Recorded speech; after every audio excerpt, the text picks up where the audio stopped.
Hello दोस्तों, कैसे हैं आप लोग और कैसी चल रही है आप लोगों की तैयारी। दोस्तों, आज के इस वीडियो में मैं ऐसा तरीका आपको बताऊंगा जो हिंदी में आप 100 में से 100% पा सकते हैं। अगर 100 नहीं तो आप 95% तो पा ही सकते हैं। जो आज के इस वीडियो में मैं तरीका आपको बताऊंगा।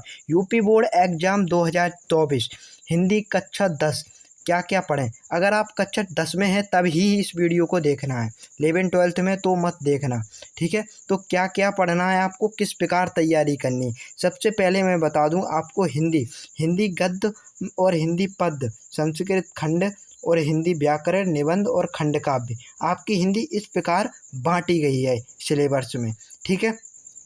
तो मैं बता दूं जो आपका पेपर होता है वो मैं बता दूं आपका पेपर कितने नंबर का होता है।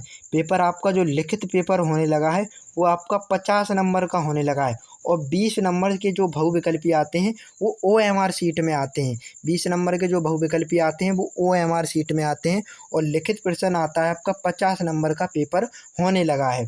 और आपको 30 नंबर स्कूल की तरफ से मिलते हैं प्रैक्टिकल के, ठीक है, जिससे आपका पूरा 100 नंबर का पेपर हो जाता है। सबसे पहले मैं बता दूं हिंदी गद्य और हिंदी पद्य।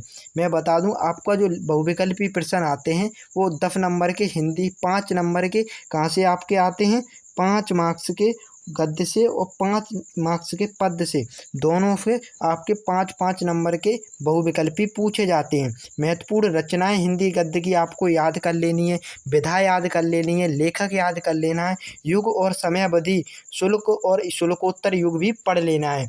हिंदी पद्य में आपको महत्वपूर्ण रचनाएं पढ़ लेनी है, कवि पढ़ लेना है, युग एवं समयावधि पढ़ लेना है, रीतिकाल और आधुनिक काल पढ़ लेना है, द्विवेदी युग, छायावाद युग, प्रकृतिवाद युग, प्रयोगवाद युग, नई कविता का युग। आपको इतना पढ़ लेना है, आपका 10 नंबर पक्का हो जाएगा। एक और तरीका बताऊं जो आपको ये 10 नंबर बिल्कुल पक्के करा देगा। आपकी हिंदी में जितने भी चैप्टर हैं, जितने भी लेखक हैं आपके हिंदी में चैप्टर हैं, उनकी सभी रचनाएं आप पढ़ लीजिए, ठीक है। उन्हें अच्छी तरीके से आप पढ़ लीजिए, उनकी रचना, विधा, लेखक, समयावधि सब पढ़ लीजिए आप कौन से युग के हैं, तो वहाँ से ही आपके 10 नंबर ये पक्के हो जाएंगे, ठीक है दोस्तों।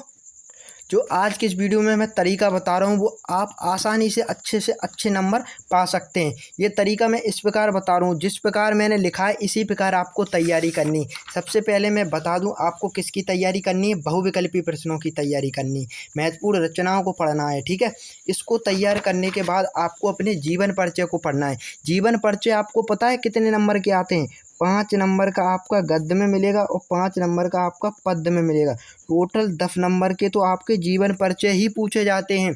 आचार्य रामचंद्र शुक्ल, डॉक्टर राजेंद्र प्रसाद और जयशंकर प्रसाद, आपको ये तैयार कर लेने हैं, ये 3 जीवन परिचय याद कर लेने हैं। अगर इससे बाहर आता है तो आप हमारे इस वीडियो को डिसलाइक भी कर सकते हैं। 101% ही ये तीनों में से आपको एक देखने को जरूर मिलेगा, एक ना एक जरूर देखने को मिलेगा। और कवि परिचय में मैं बता दूं आपको तुलसीदास, सूरदास, महादेवी वर्मा और सुमित्रा नंदन पंत में आपको 1001% में से जरूर एक देखने को जरूर मिलेगा, इन्हीं में से। इससे बाहर बिल्कुल पूछा जा ही नहीं सकता जीवन परिचय।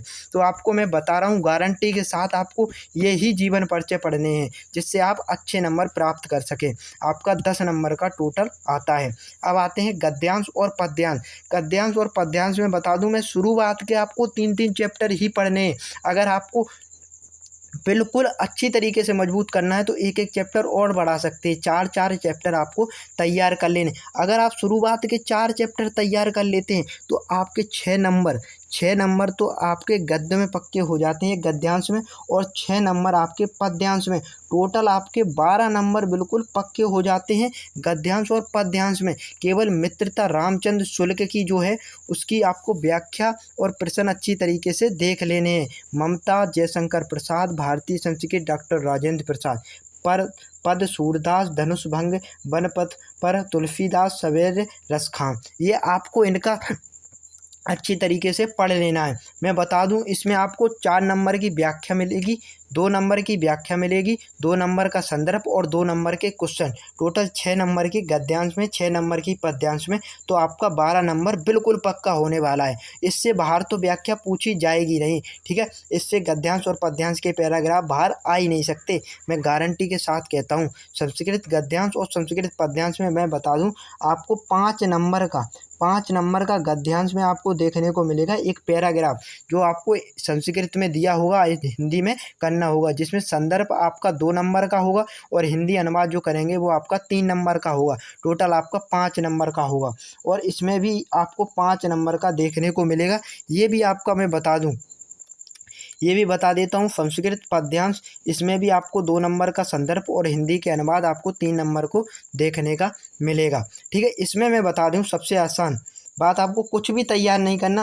आपको मैं बता दूं, आपको इसमें से पैराग्राफ शुरुआत के 2 चैप्टर 3 चैप्टर तैयार कर लेने हैं बिल्कुल आसान तरीके से, और इसमें श्लोक आसान से आप याद कर सकते हैं। 10 नंबर आपके ईजिली पक्के हो जाएंगे, ठीक है, गारंटी के साथ। और निबंध बता दूं, आपका निबंध तो बहुत ही ज़्यादा मोस्ट इम्पोर्टेंट मैं बता दूं आपको, जो निबंध बताए हैं इससे बाहर तो आने वाले हैं ही नहीं। स्वदेश प्रेम और प्रदूषण, आतंकवाद, नारी शिक्षा, जनसंख्या वृद्धि, विज्ञान, आपको इनसे निबंध ये तैयार कर लेने हैं। 6 निबंध, ये बहुत ही ज़्यादा इंपॉर्टेंट है, ये हर साल परीक्षा में पूछे जाते हैं, इससे बाहर तो मिलने वाला है ही नहीं आपको। श्लोक आपको जो याद करना है, जो आपको संदर्भ पद्यांश में ना देखने को मिले, ये भी आपका 2 नंबर का पूछा जाएगा। मात्र आपको 2 श्लोक याद कर लेने, क्योंकि अगर एक संस्कृत पद्यांश में पूछ लिया जाता है तो आप ये यहाँ से लिखाएंगे, ठीक है। तो अपनी पाठ्य पुस्तक के संस्कृत खंड का एक श्लोक याद कर लेना, जो कि इस प्रश्न पत्र में ना आया हो, ठीक है। 2 नंबर आप आसानी से पक्के कर सकते हैं।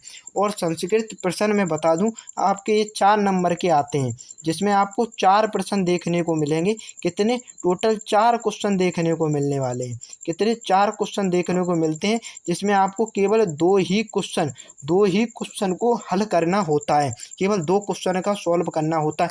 और ये क्वेश्चन ज़्यादा बड़े नहीं होते संस्कृत के, केवल एक एक लाइन के क्वेश्चन होते हैं, जिससे आपका 4 नंबर बिल्कुल पक्का हो जाएगा 10th की संस्कृत प्रश्न में, ठीक है। अब चलते हैं आगे।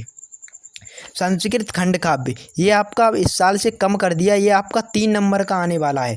देखो, खंड काव्य मैं इसलिए नहीं बताया हूँ क्योंकि खंड काव्य जिले के अनुसार आता है, तो अगर हम सब लिखते तो बहुत पेज भरते। तो इससे बता दूँ कि आप अपने स्कूल के टीचर से पूछ लेना कि सर मेरे क्लास में, मेरे यहाँ पर मेरे ज़िले में कौन सा खंड काव्य है, वो आपका बता देंगे, ठीक है, वो आपको बता देंगे ईजिली। और मैं बता दूं आपको, हिंदी व्याकरण और संस्कृत व्याकरण, ये दोनों आपको बहुविकल्पी प्रश्न इन दोनों से देखने को मिलेंगे, केवल 10 नंबर के बहुविकल्पी देखने को मिलेंगे। तो आप 10 नंबर के पीछे इतनी मेहनत ना करें, तभी इन टॉपिकों को हमने सबसे लास्ट में रखा है। जो टॉपिक मैंने शुरुआत में आपको बताए थे, उन टॉपिकों को आपको पहले तैयार कर लेना है। जो मैंने शुरुआत में आपको बताए थे, उन टॉपिकों को पहले तैयार कर लेना है।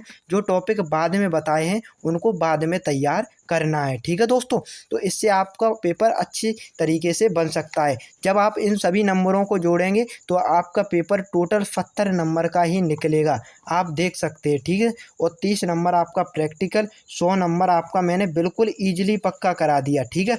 तो आपको पढ़ना है तो ये भी पढ़ लेना है, क्योंकि ये 10 नंबर बहुविकल्पी में पूछे जाएंगे, तो ये भी बहुत ही आसान ही पूछे जाएंगे आपको, ठीक है।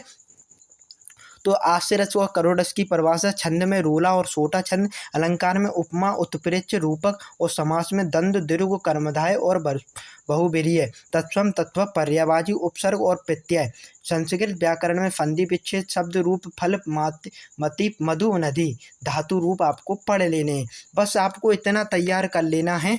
जब आप इतना तैयार कर लेंगे तो आपको 100 में से 100 तो लेने से कोई रोक नहीं सकता। अगर आप थोड़ी और वीक होते हैं, मतलब नहीं पढ़ पाते, तो 95% तो आपका पेपर में आ ही जाएगा यहाँ से, ठीक है। तो यही थी हमारी स्ट्रेटजी, और आप इसी तरीके से समझ सकते हैं। आपको अच्छी तरीके से तैयारी करनी है और अच्छा बोर्ड एग्जाम में फोड़ना है, ठीक है। तो मिलते हैं नेक्स्ट वीडियो में। उससे पहले मैं बता दूं, मेरा 1000 लाइक का टारगेट है इस वीडियो पर, ठीक है। और दोस्तों, सब्सक्राइब भी कर दिया करो। आप केवल वीडियो को देखते हो, सब्सक्राइब बिल्कुल भी नहीं करते। और दोस्तों के साथ शेयर कर दिया करो, क्योंकि दोस्तों से कंपटीशन बढ़ता है। अगर आपका दोस्त आपसे होशियार है तो आपको भी जलन महसूस होगी और आप भी पढ़ाई में जुट जाएंगे। ठीक है, तो शेयर भी कर दिया करो। तो मिलते हैं अपने नेक्स्ट वीडियो में। इसी के साथ धन्यवाद।